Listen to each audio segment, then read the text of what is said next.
Hey everybody, it's Scott Shetler and welcome to this week's episode of Strength and Health TV. Want to apologize for not posting any videos lately, but over the last couple of weeks I've been really busy with a move. I moved my training center from my old location in a business park here in Atlanta where I was, and I recently relocated into my new facility, which I'm sharing rent with a friend and colleague of mine who's a collegiate track and field coach here in Atlanta. So we got a lot more space and a lot more equipment. So after today's video, I'm going to do a quick tour around the place with the camera so that you can see where we're at now and what we have here at our facility. So it's been a couple of weeks, been really busy, trying to move and stuff like that, but I wanted to get back onto posting some videos. And I got the idea for today's topic. One of my friends on Facebook had shared a really interesting video about it was a wrestler versus a bodybuilder wrestling. Now, I don't know how the video ended up, bodybuilder versus wrestler or whatever in a sport where obviously the wrestler has the edge. But it made me think, you see a lot of these videos which they're very entertaining to see a smaller wrestler take out some bigger, stronger guy. But it made me really think of this concept of strength versus skill. And so many times, particularly in the martial arts and the combative sports, you often hear strength isn't a factor. My tiny little jiu-jitsu player will wipe the floor with a big strong man and blah blah blah. There's always these comparisons, and it's always apples to oranges. One of the things that gets looked over is the idea or the concept of strength versus skill. So yeah, if you're going to take a pro, or not even pro, but just a big, strong bodybuilder or strongman or whatever who's got no experience in a combative discipline and put him in the ring with a very skilled wrestler, chances are the wrestler's going to have the edge there. So, it made me think, because you always hear this arguing, in the industry and stuff like that strength isn't important for athletes, or only so much strength is important for athletes, but what is really important is skill and whatnot. So after watching this video where this wrestler easily handled this much larger bodybuilder, whether the bodybuilder was truly stronger, I don't know. But, of course, if you take a guy who's got skill in a discipline like wrestling and put him with somebody who's got no skill, it doesn't matter how strong this other guy is, he's not going to be able to hold his own. It'd be like this wrestler getting on stage with the bodybuilder trying to have a pose down, the bodybuilder would cream him.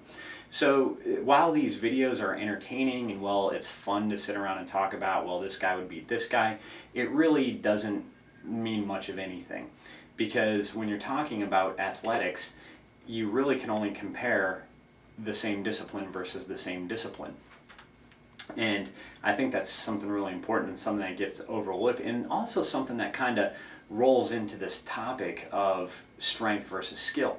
Now, so many times, especially in the martial arts and the combative sports, you always hear all you need is technique. Technique's the most important thing. Just work on technique. Don't worry about strength. As long as your technique's there, you're going to be fine. Well, what if you have two athletes? Let's just use jiu-jitsu or wrestling as an example, where the skill levels are comparable. They've got the same years of experience. They got the same training. They're both at the same skill level. So if you take these two athletes, and one of them only practices their sport, only practices their art, only works on their technical proficiency in their sport, and then the other one, while building technique and working on the specific attributes of his sport, engages in some sort of general physical training where he's building strength, where he's building, from a general standpoint, where he's building strength, by lifting weights, building power by doing throws and jumps and things like that, and working on various aerobic and anaerobic training, and he's working all physical general aspects of his development combined with his skill training. I'm going to put my money on the guy that's got more tools in his toolbox. So, when I saw that video posted, it really made me think. Like I said, the video was quite entertaining. I think I remember seeing one recently where it was a small boxer taking on like a big strong guy, and the boxer was just handling this guy in the ring. And I started thinking well, of course, this strong man might not have any boxing training or any combat experience whatsoever. Of course the boxer is going to take him in a boxing ring. But what if you took this tiny little boxer who was beating this big strong guy up and put a heavyweight boxer in there? What's going to happen? I'm going to go with the heavyweight boxer who's going to probably decimate the smaller guy. I mean, if strength, and power isn't an issue, why do they even have weight classes in boxing or weight classes in wrestling and things like that? If it's just solely about technique, when the best technician win? No, they need to have these weight classes because the heavier weight classes are going to be able to handle the smaller weight classes much more easily. And that's not to say that the lighter weight guys are any less skilled or anything, but when you're talking about that much more power or that much more mass, it could be devastating to the smaller competitors. So just from a sports standpoint, it's just fair to have these weight classes, or else the edge would always go to the heavyweight guy, in my opinion, skill being the same. So that video also made me think, why don't people see that this is really apples to oranges? Let's start comparing apples to apples. And then when you do, you usually hear the argument of the strength versus skill, and that skill's the most important thing. And while I do agree, particularly in athletics, you've got to have skill in order to perform the sport, particularly at the higher levels.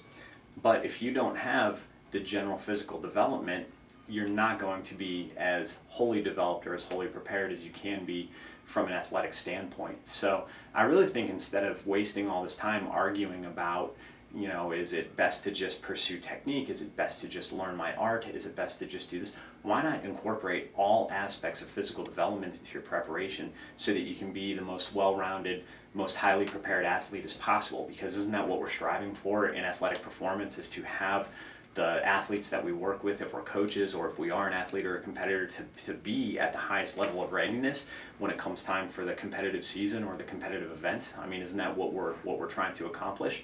This is accomplished by not just, obviously technique is a huge issue, and I'm not saying it's not. Technique's very important. Without technique, I'd say it's the most important, because if you don't know how to play your sport and perform, it doesn't matter how strong and powerful you are. So technique, that's a given.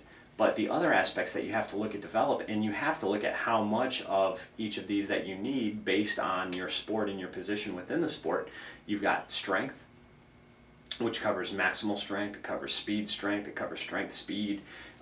You've got power, absolute power. You've got muscle mass, body size, how much mass do you need? Are you in a weight class sport? Do you need to be smaller and more agile? I mean, there's so many things that factor in when you're talking about optimal body size. A lot of times when you're talking about certain sports, you might just need more mass specific force, So, I mean, if you're lighter but you're able to output a lot of force, you're going to be a faster, more powerful athlete. So this would apply to more things like more events like sprinting and such, and even swimming to some extent. If you're talking about just absolute strength, like if you're a weightlifter or if you're maybe a football lineman where maximal strength is an issue, you can get away with having less mass specific force, because you just need to be big and strong, and you don't need to propel yourself down a track or something like that. So you've got to qualify how much body mass is optimal for your sport. And then you have to look at anaerobic and aerobic conditioning. Is your sport predominantly in the anaerobic energy systems, or is your sport predominantly in the aerobic energy system, or does your sport requires a mix of those two? And if so, at what levels? A hockey goalie is going to have different anaerobic and aerobic requirements than, say, maybe an attacker or a forward or something. So you've got to look at where you fall on the aerobic and anaerobic spectrum as well, and what energy systems need the most attention. And then you have to look at flexibility and mobility. How much flexibility and how much range of motion do you need to perform your sport properly without being too loose? For instance, I was working with a pro football kicker a while back, and one of the things that I noticed was a huge imbalance in his hips.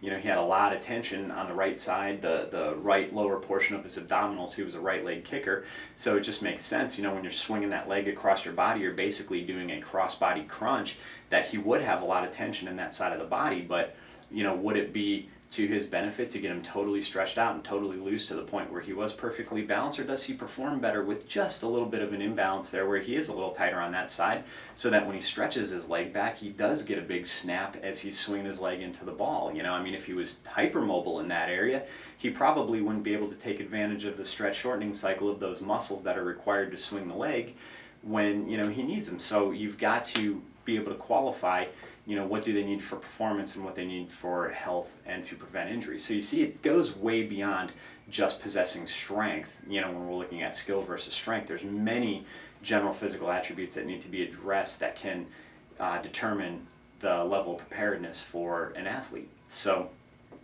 again, that's a little bit of kind of, just rambling off on a tangent there, but it really does go back, when you look at these videos where you're comparing two different disciplines in the competitive arena of one of those disciplines. I mean, what good does it show what a bodybuilder can do against a wrestler if the bodybuilder's never wrestled? I guess if you're just trying to say, something like, how would this wrestler fare against just a big strong guy, maybe out in real life? Well, that's not, if you confine them by the rules of wrestling, that's not an accurate example, either. Does the big strong guy have a weapon? Does he have a gun? Does he have a club? Does he have something that he can beat the other guy with?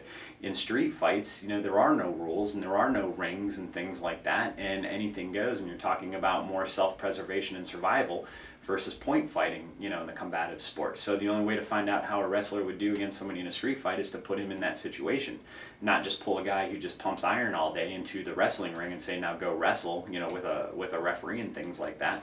So like I said, the reason that I really started kind of rethinking about this idea of strength versus skill is because conversations and arguments like that, where you have two completely different athletes competing in one of the athletes' disciplines, usually does evolve into conversations about things like strength. Is it really important? And I really think that more athletes can benefit from strength training and then just general physical preparation on top of that, above and beyond what they already do. I recently got done working with a collegiate football player, a defensive lineman, great kid, big strong kid, but his lower back was weak as all get up. It was almost disgusting how weak it was compared to how strong his legs were and how strong his upper body was. But that just shows that even in his program, when I asked what they were doing, they do a ton of front squats, they do a little bit of back squatting.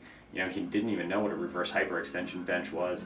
He didn't say anything about doing things like a back extension or anything like that. Of course, they did a lot of power cleans, so you can see why he's got maybe a little bit of a dominance when it comes to certain muscle groups and weaknesses in other areas. His neck was really weak too. I had him doing a lot of neck drills and things like that with bands and isometrics and weights and neck harnesses and such. So you look at these two areas, lower back and neck, which are screaming weaknesses on a guy who's colliding with other people as his main gig in a sport. So you have to qualify and look at certain things like that, when you're talking about general physical development for athletes. So anyway, that brings up the idea, that just kind of rolled into this idea of strength versus skill. And I felt it was something that might make a good topic for the video this week, so hopefully you enjoyed it, and hopefully it'll get you to think a little bit about your training as an athlete and your development and some of the general qualities that you might be overlooking that could be really, really important when it comes to preparation for your sporting discipline. So hopefully you liked this week's video. I'm going to hold off on doing the tour around the gym. It sounds like some of the trainers are out there training right now, and I don't want to interrupt their training sessions. So I'll definitely do a video tour of the new facility here in a video here in the near future, so you can check out where we're at and what we have, all the cool equipment that we're able to take advantage of here. But I gotta say, I am totally happy with my new location. The facility's unbelievable. It's about 4 times as big as where I was at before. We've got much more equipment, and it's been really, really good move. So we're totally psyched with our new location. If you're in the Atlanta area, contact me and come out and visit and come out and train. And until next week, stay strong and stay healthy.